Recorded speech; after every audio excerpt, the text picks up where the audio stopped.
इस वीडियो के अंदर हम लोग डिस्कस करने वाले हैं जीएसटीआर 3B फाइलिंग के बारे में। जी हाँ, क्या क्या भाई चेंजेस आ चुके हैं, क्योंकि जीएसटीआर 1 के अंदर तो टेबल नंबर 12 और 13 कंपलसरी हो चुकी थी। रिसेंटली मैंने वीडियो क्रिएट किया हुआ है, अगर आप लोगों ने चेकआउट नहीं किया लिंक के अंदर डिस्क्रिप्शन बॉक्स, प्लीज जरूर चेकआउट कीजिएगा। तो इस वीडियो के अंदर हम लोग डिस्कस करेंगे कि जीएसटीआर 3B में भी क्या कोई चेंजेस आया है, अगर चेंजेस आया है तो क्या क्या यहाँ पे नई अपडेट्स है, कैसे आपको step by step B2B B2C की आपको फाइलिंग करनी है। तो पूरी जानकारी दूंगा एक ही वीडियो के अंदर, तो प्लीज पूरा वीडियो यहाँ पे जरूर देखिएगा। शुरू करने से पहले बताना चाहूंगा, अगर आप प्रोफेशनल एक्सपर्ट के थ्रू हेल्प लेना चाहते हैं या हमसे सीखना भी चाहते हैं, link in the description box, और आप हमारे 1500 से भी ज्यादा रिव्यूज को चेकआउट कर सकते हो। सो गाइस, मैंने पिछले वीडियो के अंदर आपको टेबल 12 और 13 के बारे में बताया था कि जीएसटीआर 1 के अंदर वहां पे अब चेंज आ चुका है, हमें HSN कोड इंसर्ट करने पड़ते हैं और डॉक्यूमेंट इशूड करना पड़ता है। अब क्या उससे जीएसटीआर 3B के ऊपर इंपैक्ट आएगा और हम लोग कैसे उसको ट्रीट करेंगे या कैसे हम लोग फाइल करेंगे। तो चलिए शुरुआत करते। तो सबसे पहले आप अपने जीएसटी पोर्टल के अंदर लॉगिन कर लीजिए, रिटर्न डैशबोर्ड के अंदर चले जाइए। यहाँ पे सिंपली आपको अपना फाइनेंशियल ईयर सेलेक्ट कर लेना है। जैसे मैंने 2526 सेलेक्ट कर लिया, मैं मई मंथ की यहाँ पे फाइल करने वाला हूँ जीएसटीआर 3B। GST1 जो है R1 जो है ऑलरेडी फाइल कर चुका हूँ।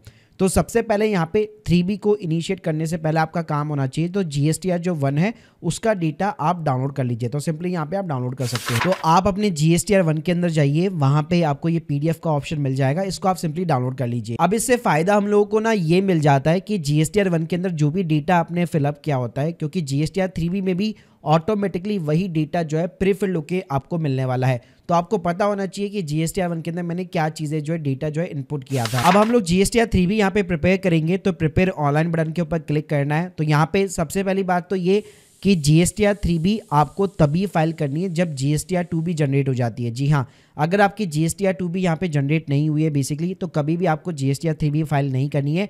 यानी जीएसटीआर 1 फाइल करने के बाद में मोस्टली 13 तारीख 14 तारीख के बाद में, अगर आप क्वार्टरली यहाँ पे फाइल कर रहे हैं या मंथली फाइल कर रहे हैं, उसके बाद में जीएसटीआर 2B यहाँ पे जनरेट हो जाती है।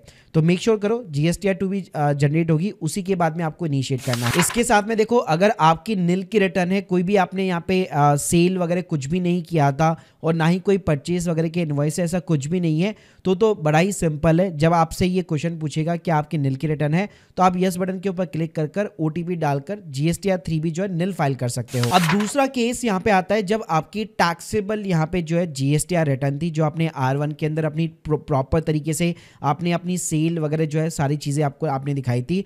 तो होता क्या है, जीएसटीआर 3B के अंदर डेटा ऑटोमेटिकली प्रीफिल्ड होके आ जाता है। यहाँ पे आपको इसलिए अभी 0 दिखा रहा है क्योंकि मैंने अपनी जो जीएसटीआर 1 फाइल की थी वो ऑब्वियसली यहाँ पे नील फाइल की थी। वरना क्या रहता है, आपने जीएसटीआर 1 के अंदर अगर आपने डेटा शो किया होता है अपनी सेल वगैरह का, तो जो 3.1 वाली जो टेबल है इसके अंदर अगर आप जाएंगे तो आपकी जो आउटवर्ड टैक्सेबल सप्लाई है, यहाँ पे आपको टर्नओवर दिखाएगा और उसके अगेंस्ट में जितना भी टैक्स का अमाउंट है जो आपने जीएसटीआर 1 के अंदर दिखाया था, ऑटोमेटिकली यहाँ पे आपको डेटा जो है प्रीफिल्ड देखने को मिल जाएगा। तो यहाँ पे ना आपको कुछ भी करने की जरूरत नहीं है, आपको सिंपली रिव्यू करना है और चेक करना है कि क्या मेरा डेटा जीएसटीआर 1 के साथ में मैच हो रहा है कि नहीं हो रहा। उसके बाद में जो नेक्स्ट इंपॉर्टेंट टेबल है वो 3.2 करके है, और यहाँ पे भी जो है डेटा आपको प्रीफिल्ड देखने को मिल जाता है। तो 3.2 के अंदर जो इंटरस्टेट यहाँ पे सप्लाईज होती है, गवर्नमेंट ने वैसे यहाँ पे चेंज ये किया था कि यहाँ पे जो बेसिकली आपकी जो फील्ड्स होती है, अभी आप देख रहे होंगे तो ये एडिटेबल है, तो गवर्नमेंट ने इसको यहाँ पे लॉक कर दिया था, लेकिन वापस अपनी नोटिफिकेशन के दौरान उन्होंने चेंज किया है और टेम्परेरी बेसिस पे इसको अभी एडिटेबल बना रखा है। लेकिन इन फ्यूचर भाई ये लॉक हो जाएगा।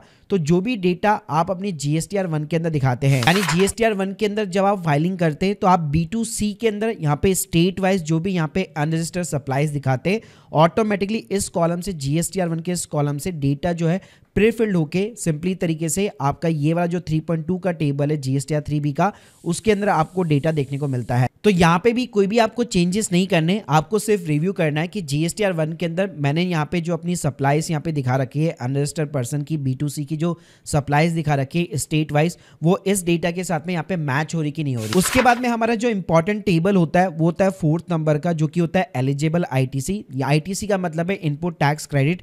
तो सिंपली तरीके से यहाँ पे जिस भी पार्टी से आपने परचेजेस वगैरह की है तो वो आपको एक तरह से क्रेडिट यहाँ पे पास करते हैं, जो भी सारे B2B आपने यहाँ पे एज ए परचेज की है। तो यहाँ पे ऑटोमेटिकली जो है आप देख सकते हैं आपको डेटा यहाँ पे प्रीफिल्ड देखने को मिलेगा। अब ये डेटा कहाँ से आ रहा है, तो ये डेटा आता है आपका GSTR 2B से। अब ITC का डेटा फैच करने के लिए अगेन आप अपने रिटर्न डैशबोर्ड के अंदर यहाँ पे चले जाइए, अपना फाइनेंशियल ईयर यहाँ पे सेलेक्ट कर लीजिए। जैसे मैंने पीरियड सेलेक्ट कर लिया, तो यहाँ पे अगर आप क्वार्टरली बेसिस पे यहाँ पे आप बेसिकली फाइल कर रहे हैं तो आपको GSTR 2B की एक समरी दिख जाएगी क्वार्टरली बेसिस पे। मैं मंथली बेसिस पे यहाँ पे फाइल कर रहा हूँ, तो यहाँ पे आप देखेंगे यहाँ पे मैं GSTR 2B के अंदर चला जाऊँगा। यहाँ पे सिंपली जो है अगर आप यहाँ पे ड्रॉप डाउन करेंगे तो यहाँ पे आप देख सकते हैं यहाँ पे B2B इनवॉइसेस दिखा रहा है और ये जितना भी टैक्स का अमाउंट है वही सारा का सारा GSTR 3B के अंदर एज ए ITC दिखा रहा था। अब यहाँ पे आपका काम क्या होना चाहिए, आपको ऑल टेबल्स के ऊपर क्लिक करना है और ये एक्सेल बेस जो है एक फाइल डाउनलोड कर लेनी है। अब डाउनलोड करने के बाद में आपको क्या करना है, आपके पूरे मंथ का जो भी परचेज का डेटा है, जो भी सामने वाली पार्टी जिसके पास में भी GST नंबर था, जिसने आपको GST का क्रेडिट यहाँ पे पास किया है या आपसे GST यहाँ पे चार्ज किया है, तो उन सभी पार्टीज के जो इनवॉइसेस है वो यहाँ पे आपको रिकंसाइल करने हैं, मैच करने हैं। तो यहाँ पे कई बार अगर आप देखेंगे तो आपको सारे ऑलमोस्ट इनवॉइस मैच होते हुए दिखेंगे। कई बार ये भी होता है कि मान लीजिए सामने वाली पार्टी ने GST आपसे चार्ज किया लेकिन उसने अपनी रिटर्न यहाँ पे टाइम के ऊपर फाइल नहीं की है, तो उस केस में आप पार्टी को यहाँ पे अलर्ट्स वगैरह करवा सकते हैं कि भाई जब तक आप GSTR फाइल नहीं करेंगे मुझे यहाँ पे क्रेडिट पास नहीं होगा। तो इस तरह से 1 बाय 1 करके जितना भी इनपुट टैक्स क्रेडिट है आप यहाँ पे रिकंसाइल कर सकते हैं। इसके अलावा यहाँ पे कई बार कुछ इनवॉइसेस देखने को नहीं मिलते, तो इसके लिए क्या करना है, यहाँ पे आपको एक IMS का डैशबोर्ड मिल जाएगा। तो चाहो तो आप डायरेक्टली यहाँ से ओपन IMS डैशबोर्ड कर सकते हो या सिंपली आप रिटर्न वाले कॉलम के अंदर यहाँ पे जाइए। तो यहाँ पे आप देख सकते हो invoice management system IMS dashboard, इसके ऊपर आप सिंपली क्लिक कर दीजिए। अब यहाँ पे आपको इनवॉइस सप्लाई दिखेगी, तो यहाँ पे जो आपको ITC क्रेडिट दिख रही है वो यहाँ पे सारे के सारे जितने भी आपके B2B के इनवॉइसेस है, जैसे कि 15 इनवॉइसेस है, उसके थ्रू यहाँ पे पास हो रही है। तो यहाँ पे जो है आप 1 बाय 1 जो है सारे इनवॉइसेस को यहाँ पे सिंपली तरीके से रिव्यू कर सकते हो। और कहीं पे भी अगर आपको लगता है कि ये इनवॉइस यहाँ पे पास नहीं हुआ है बेसिकली मेरी GSTR 2B के अंदर, तो उस केस में क्या करना है, वैसे बाय डिफॉल्ट सारे इनवॉइस आपके एक्सेप्ट होते हैं अगर आप कोई एक्शन नहीं लेते तो। बाकी अगर आपको यहाँ पे एक्शन लेना है तो सारे इनवॉइस को आप सिंपली सेलेक्ट कर लीजिए। उसके बाद में यहाँ पे आपको एक एक्शन दिखेगा, एक्सेप्ट सारे 15 रिकॉर्ड जितने भी मतलब रिकॉर्ड्स है, तो ये आपने सारे एक्सेप्ट कर लिए।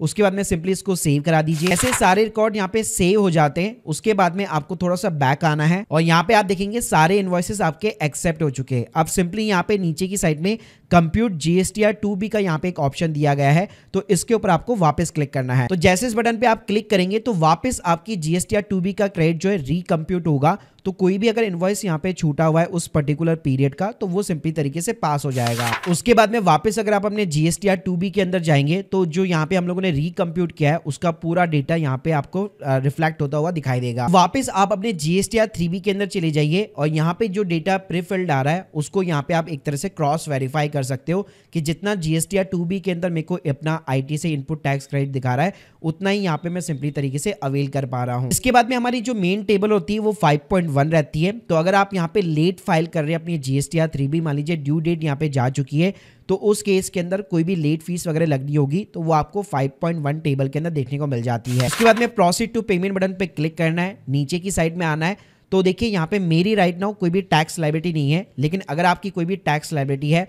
और अगर आपके पास में ITC का क्रेडिट यहाँ पे अवेलेबल है तो यहाँ पे ऑटोमेटिकली सिस्टम जो है यहाँ पे फिगर्स डाल देगा और ऑटोमेटिकली जैसे IGST सबसे पहले सेट ऑफ होता है, फिर उसके बाद जो भी अमाउंट बचा होगा CGST में से होगा, फिर SGST में से होगा, तो यहाँ पे आपको ये फिगर्स ऑटोमेटिकली सिस्टम के थ्रू देखने को मिल जाते हैं। और लेट सपोज अगर आपके पास में इनपुट टैक्स क्रेडिट यहाँ पे कम है तो एडिशनल कैश रिक्वायर्ड वाले कॉलम के अंदर आपको अमाउंट देखने को मिलेगा। तो उसका जो है आपको एक सेपरेट जो है UPI के थ्रू या नेट बैंकिंग के थ्रू यहाँ पे क्रिएट चालान का ऑप्शन दिया गया है जिसके थ्रू आप पेमेंट कर सकते हो। तो चालान क्रिएट करना भी बड़ा ही सिंपल होता है। जैसे आप उस बटन के ऊपर क्लिक करोगे कुछ इस टाइप का आपको पेज देखने को मिलता है। सिंपली आप अपना बैंक वगैरह चूज कीजिए या फिर आप UPI डेबिट कार्ड या नेट बैंकिंग के थ्रू भी आप सिंपली तरीके से पेमेंट कर सकते हो। एक बार जैसे आपका चालान का यहाँ पे पेमेंट हो जाता है या लेट सपोज अगर आपके पास में इनफ ITC पड़ा हुआ है उससे यहाँ पे जो है आपकी कोई भी टैक्स लायबिलिटी नहीं बनती है, तो लास्ट में आपको make payment and post credit ledger के ऊपर सिंपली क्लिक करना है। तो यहाँ पे सिंपली आपको एग्री एंड कंटिन्यू बटन के ऊपर क्लिक करना है। एक यहाँ पे आपको एक वार्निंग देगा, यस बटन के ऊपर क्लिक करना है तो आपकी सारी लायबिलिटी यहाँ पे सेट ऑफ हो जाएगी। उसके बाद में लास्ट में simply proceed to file button के ऊपर क्लिक कीजिए, वेरिफिकेशन बटन के ऊपर क्लिक कीजिए और एक OTP डालकर आप अपनी GSTR 3B सबमिट कर सकते हो। इसके साथ में जैसे आप GSTR 3B सबमिट कर देते हैं तो आपको यहाँ पे आपका जो ITC क्रेडिट है या आपकी जो टर्नओवर है वो आपने रिपोर्ट की नहीं है प्रॉपर तरीके से, इसको कंपैरिजन करने के लिए आप रिटर्न वाले डैशबोर्ड के अंदर जा सकते हैं। यहाँ पे आपको tax liability and ITC comparison का एक टैब मिलेगा। तो सिंपली यहाँ पे आप फाइनेंशियल ईयर को सेलेक्ट कीजिए। तो यहाँ पे अभी तक आपने जो भी डेटा बेसिकली इनपुट किया है, जैसे GSTR 1 जो आपने फाइल की है बेसिकली अप्रैल में, मई में, वो आपको प्रॉपर तरीके से दिखा देगा। इसके अलावा यहाँ पे जो है आपने GSTR 3B या 2B के साथ में डेटा यहाँ पे आपका मैच हो रहा है कि नहीं हो रहा, वो आपको यहाँ पे दिखा देगा। तो इन डेटा के अंदर डिफरेंस नहीं होना चाहिए। यहाँ पे इस तरीके से आप टेबल को कंपैरिजन करके अपना डेटा पूरा मैच करवा सकते हो। और ध्यान रखिएगा ये सारा का सारा जो है टैक्स का अमाउंट है, कोई भी टर्नओवर नहीं है। यानी कि बेसिकली आपका जो भी CGST, IGST या SGST जो भी आपका टैक्सेस है वो पूरा क्यूमुलेटिव है यहाँ पे टैक्सेस। तो उस तरीके से यहाँ पे आपको टेबल्स के साथ मैच कराना होता है। तो guys hope you like this video, please subscribe channel. अगर आप यहाँ पे प्रैक्टिकल तरीके से ITR फाइलिंग भी यहाँ पे सीखना चाहते हैं टैक्स प्लानिंग के साथ में, या अगर आप GST रिटर्न फाइलिंग की सर्विसेज अवेल करना चाहते हैं, link in the description box.